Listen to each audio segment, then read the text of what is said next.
بسم اللہ الرحمن الرحیم الحمد للہ رب العالمین والصلاة والسلام علی سید المرسلین۔ عزیز طلباء و طالبات، حضور نبی اکرم صلی اللہ علیہ وآلہ وسلم کی سیرت طیبہ کے اس لیکچر میں ہم سفر معراج کے حوالے سے بات کریں گے۔ واقعہ معراج کی اہمیت، اس کے مراحل اور آپ کے سفر معراج اور واپسی تک کے حوالے سے کچھ تفصیلات کا ذکر کریں گے۔ اللہ رب العزت نے حضور نبی کریم علیہ الصلاۃ والسلام کو بہت سے معجزات عطا فرمائے۔ ان معجزات میں اپنی اہمیت کے اعتبار سے صف اول میں سب سے پہلے تو قرآن مجید ہے، جس کی شان اعجاز قیامت کے دن تک کے لیے قائم ہے۔ اس کے علاوہ جو بہت سے معجزات ملے، ان میں سے ایک بڑا معجزہ واقعہ معراج ہے، سفر معراج ہے، کہ حضور نبی کریم علیہ الصلاۃ والسلام کو رات کے ایک مختصر سے حصے میں مسجد حرام سے مسجد اقصی اور مسجد اقصی سے آسمانوں کا سفر کرایا گیا۔ اس واقعے کا ذکر قرآن مجید کے اندر بھی ہے۔ سورہ بنی اسرائیل میں اللہ تعالیٰ نے حضور نبی کریم علیہ الصلاۃ والسلام کے مسجد حرام سے مسجد اقصی تک کے سفر کا ذکر فرمایا، اور سورہ نجم میں اللہ تعالیٰ نے حضور نبی کریم علیہ الصلاۃ والسلام کے حوالے سے کچھ آیات کا ذکر فرمایا، وَالنَّجْمِ إِذَا هَوَىٰ مَا ضَلَّ صَاحِبُكُمْ وَمَا غَوَىٰ، اور اس سے آگے والی آیات جن سے بعض علماء نے حضور نبی کریم علیہ الصلاۃ والسلام کے آسمانی سفر اور سدرۃ المنتہا اور اس سے بھی آگے کے سفر کا استنباط کیا۔ احادیث صحیحہ کے اندر آسمانی سفر کی تفصیلات پوری وضاحت کے ساتھ موجود ہے۔ حضور نبی کریم علیہ الصلاۃ والسلام کو سفر معراج کرانے کی ضرورت کیوں پیش آئی؟ اگر ہم اس حوالے سے غور کریں تو ہمیں ان حالات کو دیکھنا ہوگا جن حالات میں یہ سفر کرایا گیا۔ حضور نبی کریم علیہ الصلاۃ والسلام طائف کے سفر سے واپس آتے ہیں، اور آپ یہ بات پہلے پڑھ چکے ہیں کہ طائف کے اندر حضور نبی کریم علیہ الصلاۃ والسلام کو سخت مشکلات کا سامنا کرنا پڑا، اور طائف والوں نے آپ کی دعوت کو رد کر دیا۔ ان کے سلوک سے حضور کے قلب اطہر پر بہت غم تھا، اور اس کے علاوہ آپ کی جو قریب ترین اور عزیز ترین شخصیات تھی، ان میں سے حضرت ابو طالب اور ام المومنین حضرت سیدہ خدیجہ الکبریٰ رضی اللہ تعالی عنہا وفات پا چکی تھی، اور ان کے دنیا سے جانے کو بھی سرکار نے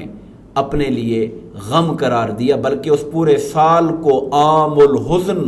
غم والے سال کے نام سے یاد کیا گیا۔ تو اہل علم نے اس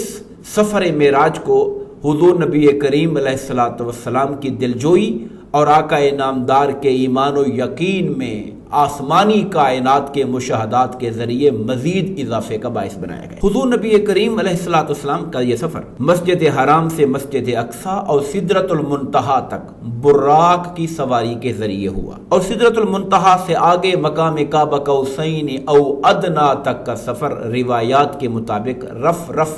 نامی ایک تخت نما سواری تھی جس پر ہوا۔ جب سرکار دو عالم صلی اللہ علیہ وسلم جبرائیل امین کی ہمراہی میں مسجد اقصی پہنچے تو انبیاء کرام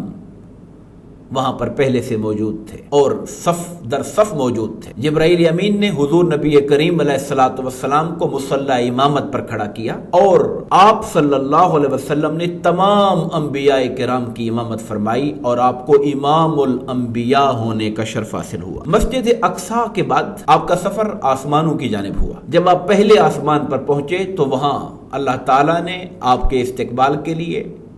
اور آپ سے ملاقات کے لیے انبیاء کرام کو بالترتیب آسمانوں پر کھڑا کیا تھا۔ پہلے آسمان پر حضرت آدم علیہ السلام، دوسرے آسمان پر حضرت عیسیٰ اور حضرت یحییٰ علیہ السلام، تیسرے آسمان پر حضرت یوسف، چوتھے آسمان پر حضرت ادریس، پانچویں آسمان پر حضرت ہارون، چھٹے آسمان پر حضرت موسیٰ، اور ساتویں آسمان پر حضرت ابراہیم خلیل اللہ علیہ السلام۔ یہ انبیاء کرام اس ترتیب کے ساتھ آسمانوں پر موجود تھے اور حضور نبی کریم علیہ الصلاۃ والسلام کے استقبال کرنے والوں میں شامل تھے۔ جب آپ وہاں پر پہنچے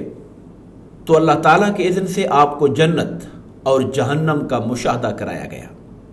بہت سی تفصیلات احادیث پاک کے اندر آئی ہیں۔ جنت کے مشاہدات میں آپ نے حضرت عمر فاروق رضی اللہ تعالیٰ عنہ کو مخاطب کرتے ہوئے کہا کہ میں نے تمہارا بھی محل دیکھا تھا۔ اور ایک بات جس کی طرف امت کی توجہ دلائی گئی وہ یہ کہ میں نے بکثرت جنت کے اندر فقراء اور مساکین امت کو دیکھا ہے، یعنی وہ لوگ جو مالی تنگیوں کا شکار رہے مگر دین پر ثابت قدم رہے اور حلال کے رستے کو نہیں چھوڑا اور اللہ کے احکامات پہ کاربند رہے، میں نے کثرت کے ساتھ ان کو جنت کے اندر دیکھا ہے۔ اسی طرح آپ نے جہنم کے مشاہدات کا بھی ذکر کیا، اور سود کھانے والے، بدکاریاں کرنے والے، نماز کو عمدن چھوڑنے والے، یتیموں کا مال غصب کرنے والے، خیانت کرنے والوں کو آپ نے ان کے حسب حال سزاؤں کی مختلف کیفیات کے اندر مشاہدہ کیا ان کا۔ حضور نبی کریم علیہ الصلوۃ والسلام سدرۃ المنتہا سے جب قاب قوسین او ادنا کے مقام پر پہنچے تو قرآن مجید سورہ نجم میں کہتا ہے فَأَوْحَى إِلَىٰ عَبْدِهِ مَا أَوْحَى۔ حضور نبی کریم علیہ الصلوۃ والسلام کو اللہ تعالیٰ سے ہم کلامی کا شرف حاصل ہوا، اور اللہ تعالیٰ نے آپ سے جو چاہا کلام فرمایا اور آپ کو تحائف بھی دیے، اور ان تحائف میں سے امت کی نسبت سے جو تحفہ عطا کیا گیا وہ نماز کا تحفہ تھا۔ روایات میں یہ ملتا ہے کہ ابتداً 50 نمازیں فرض کی گئی تھی۔ حضور نبی کریم علیہ الصلوۃ والسلام جب واپسی کے سفر پر روانہ ہوئے تو چھٹے آسمان پر حضرت موسیٰ علیہ السلام سے ملاقات ہوئی۔ انہوں نے احوال پوچھا، اور جب نماز کا ذکر آیا اور 50 کا ذکر ہوا تو انہوں نے کہا کہ امت اس کو نہیں پڑھ سکے گی، آپ اللہ کی بارگاہ میں درخواست کیجئے کہ اللہ تعالیٰ اس کی تعداد کو کم کر دے۔ متعدد روایات میں 10 کم ہونے کا ذکر ہے، اور بعض میں 5 کے کم ہونے کا ذکر ہے، مگر آخر کار جب 5 بچ گئیں اور حضرت موسیٰ علیہ السلام کا اصرار ابھی بھی موجود تھا، مگر حضور نبی کریم علیہ الصلوۃ والسلام نے فرمایا کہ مجھے اللہ پاک کی بارگاہ سے حیا آتی ہے کہ میں تعداد میں اس سے کمی کی مزید درخواست کروں۔ اس کے بعد حضور نبی کریم علیہ الصلوۃ والسلام کا سفر معراج واپسی کی جانب ہوا، اور آپ واپس تشریف لائے، اور آپ نے اگلے دن کفار مکہ کی محفل میں اور ان سب کو جمع کر کے اس شب معراج کے احوال کا ذکر کیا۔ انہوں نے بہت سے سوالات اور اعتراضات کیے، مگر اس موقع پر حضرت ابوبکر رضی اللہ تعالیٰ عنہ نے اپنی پوری طاقت اور توانائی کے ساتھ حضور نبی کریم کی اس خبر کی تائید اور تصدیق کی، اور آقا نامدار علیہ الصلوۃ والسلام کی بارگاہ سے صدیق اکبر کا لقب پایا۔